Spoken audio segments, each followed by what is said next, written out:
Assalamualaikum, selamat malam. Saya Dr. Asadi Budi, spesialis THT. Saya hari ini mau berbicara mengenai jenis-jenis tetes telinga. Jadi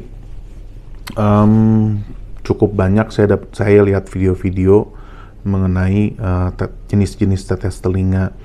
Banyak yang menyarankan kalau misalnya kalau kita telinga kotor, tetes aja telinganya. Bahkan kadang-kadang ada yang menyarankan tetes ini, tetes ini, tetes ini. Jadi sebenarnya banyak hal-hal yang bisa bikin celaka ya mengenai tetes telinga ini. Dasarnya gini, saluran telinga kita itu adalah saluran yang buntu. Sebenarnya tidak perlu dilakukan tetes-tetes telinga, karena yang namanya saluran buntu ini sebenarnya sudah punya seperti mekanisme alami untuk bersih-bersih dirinya sendiri. Jadi sebenarnya nggak usah repot-repot, dikit-dikit dibersihkan, dikit-dikit dibersihkan. Nah, tapi kadang-kadang memang ada beberapa orang yang jenis kotoran telinganya memang kering sekali. Saking keringnya kadang-kadang jadi gumpalan-gumpalan, dan gumpalan ini bisa menjadi seperti ada batu dalam telinga. Nah, hanya khusus untuk orang-orang seperti ini diberikan obat tetes pengencer atau pelunak kotoran. Nah, ini jenis pertama, tetesan untuk melunakkan kotoran. Itu di Indonesia yang saya pernah baca ada 2 jenis merek dan 1 jenis tanpa merek. Namanya Volumen, ini adalah pengencer kotoran. Vital Oil, yang ketiga Carbol Glycerin. Ini biasanya diberikan istilahnya obat generiknya. Carbol Glycerin ini sebenarnya fungsinya sama untuk melunakkan kotoran, jadi bukan untuk mengeluarkan. Nah, sedangkan kotoran yang sudah lunak ini ya umumnya tetap perlu dikeluarkan jika kotoran ini terlalu dalam. Nah, sedangkan jika posisinya masih persis pada posisi yang diberikan, artinya tempat si kotoran ini keluar, ya otomatis si kotoran ini sebenarnya akan keluar sendiri. Oke, saya coba cari gambarnya. Jadi ini ya, jadi saluran telinga kita itu sebenarnya adalah saluran yang buntu. Saluran ini buntu. Karena salurannya buntu, ya otomatis dia tidak akan kemana-mana. Nah, di mana posisi kotoran telinga? Kotoran telinga umumnya berada hanya di sepertiga luar dari liang telinga. Nah, jadi sebenarnya kecil banget posisinya di sepertiga luar dari liang telinga, bukan di dalam. Kalau misalnya ada kotoran telinga yang ada di dalam sini, umumnya kotoran ini terdorong ke dalam. Jadi bukan kotoran telinga yang memang ada di situ, gitu. Jadi kenapa bisa kotoran telinga penuh? Ya karena terdorong. Nah, itu jenis pertama ya, tetes telinga untuk melunakkan. Yang kedua adalah tetes telinga antibiotik. Nah, ini yang sebenarnya banyak yang salah paham, termasuk teman-teman dokter umum pun juga banyak salah kasih, sejujurnya. Nah, sayangnya di negara kita ini, di puskesmas hanya ada 1 jenis, sepahaman saya, koreksi saya kalau salah, hanya ada 1 jenis obat tetes telinga, yaitu Erlamisetin. Sebenarnya itu adalah antibiotik ya, jadi itu bukan obat tetes telinga untuk melunakkan, tapi dia itu adalah antibiotik. Nah, bayangkan kalau namanya antibiotik berarti kan dia fungsinya adalah untuk mematikan bakteri. Nah, apa yang terjadi kalau misalnya kotoran aja dikasih antibiotik? Ya otomatis namanya misuse. Apa yang bisa terjadi? Jamuran. Nah, kenapa? Karena si jamur ini seneng banget sama antibiotik. Jadi waktu kita memberikan obat tetes antibiotik ke dalam saluran telinga yang memang dia cenderung lembab, ya otomatis si saluran telinga ini malah bisa berjamur. Nah, banyak juga pasien yang misalnya suatu ketika dia dikasih antibiotik tetes sama dokter THT, Dia ngerasa, oh ini karena dikasih dokter THT, tetes aja terus aman gitu. Jadi itu juga salah paham ya. Jadi yang namanya tetes antibiotik juga sebenarnya ada dua tipe ya. Jadi satu, tetes antibiotik yang aman masuk ke dalam gendang telinga, yang satu lagi adalah yang tidak aman masuk ke dalam gendang telinga. Nah, antibiotik yang aman masuk gendang telinga itu khusus antibiotik untuk pasien conge atau yang pecah gendang telinga. Nah, apa yang terjadi kalau misalnya antibiotik yang mestinya buat telinga luar, misalnya seperti Otopen, Otilon, itu dimasukkan ke dalam gendang telinga, atau si erlamisetin dimasukkan ke dalam gendang telinga, apa yang terjadi? Akan terjadi penurunan dari fungsi saraf pendengaran, atau kita sebut juga menjadi ototoksik atau racun bagi rumah siput.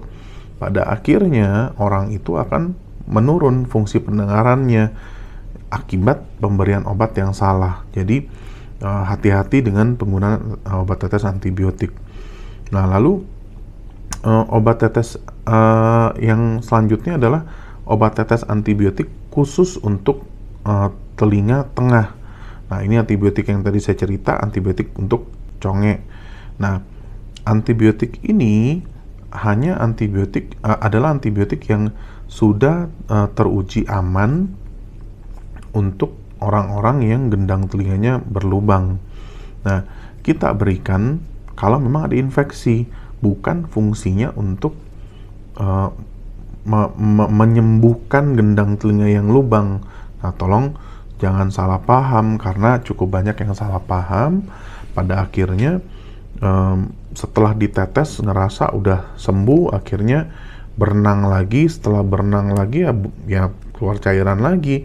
Karena ya sama seperti namanya, obat tetes telinga antibiotik ya untuk menghilangkan biotik. Antibiotik itu artinya antibakteri, bukan untuk menyembuhkan atau menambal. Nah, jadi otomatis harus hati-hati. Nah, saluran telinga kita itu ada balance-nya. Jadi saluran telinga kita ini kulit sebenarnya. Jadi kalau kita kembali ke gambar tadi, saluran telinga manusia itu adalah saluran yang kulit. Jadi kalau kita lihat ini kulit semuanya. Nah, kulit saluran telinga ini dia sudah punya yang namanya balance-nya. Ada namanya flora normal atau balance antara bakteri yang baik dan jamur yang baik. Nah, saya yakin teman-teman juga mungkin udah pernah dengar soal ini. Nah, jika kita mengganggu siklus bakteri baik dan jamur baik, tentu akan bisa menjadi penyakit. Jadi salah satunya adalah jamur di telinga. Nah, otomatis bisa akan menjadi beresiko. Nah, hal yang lain yang bisa terjadi, misalnya pada orang yang sudah terlanjur terjadi jamur telinga, diapain? Nah, tergantung. Kalau misalnya memang gendang telinganya orang ini utuh dan terjadi jamur telinga, ya tata laksana pertamanya otomatis dibersihkan dulu jamurnya sebersih-bersihnya. Nah, setelah dibersihkan, ya cukup banyak obat-obatan yang bisa diberikan oleh dokter THT untuk menghilangkan jamur di telinga. Nah, tapi tentu harus dipastikan gendang telinganya utuh.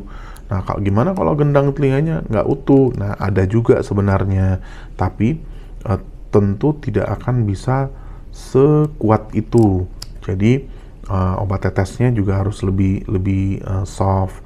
Kadang-kadang H2O2 itu juga bisa diberikan. Nah, kalau mungkin buat teman-teman pernah dengar, nah ini obat tetes yang selanjutnya namanya H2O2 3% atau peroxide, atau orang-orang yang biasa di bahan bangunan malah tahu biasanya itu H2O2. Nah, jadi cairan ini cairan pencuci, sebenarnya cairan pembersih. Dia menghilangkan jamur bisa, mencuci saluran telinga tengah bisa. Jadi dia cukup aman, tapi dengan batasan tertentu.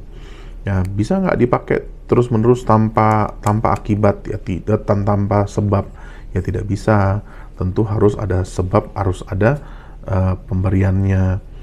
Nah, lalu kadang-kadang juga bisa diberikan obat tetes yang lain seperti asam asetat. Nah, ini obat-obatan jamur ya biasanya, asam asetat 2%. Jadi itu obat-obatan yang sering dokter berikan. Nah, yang saya perlu tekankan itu sebenarnya minta tolong ke teman-teman dokter, terutama dokter umum. Hati-hati banget pemberian antibiotik tetes atau tetes telinga ini.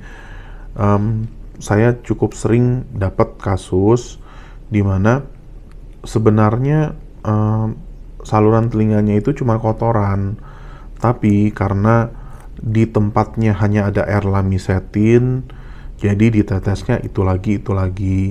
Nah, ini kan sebenarnya kurang tepat. Antibiotik diberikan untuk mengencerkan kotoran telinga, jadi kan tidak sesuai dengan fungsinya. Jadi bagaimana yang terbaik? Ya otomatis konsultasikan ke dokter THT yang terdekat. Kenapa ke ujung-ujungnya konsultasi ke dokter THT yang terdekat? Karena memang yang namanya pengobatan itu memang harus detail satu persatu.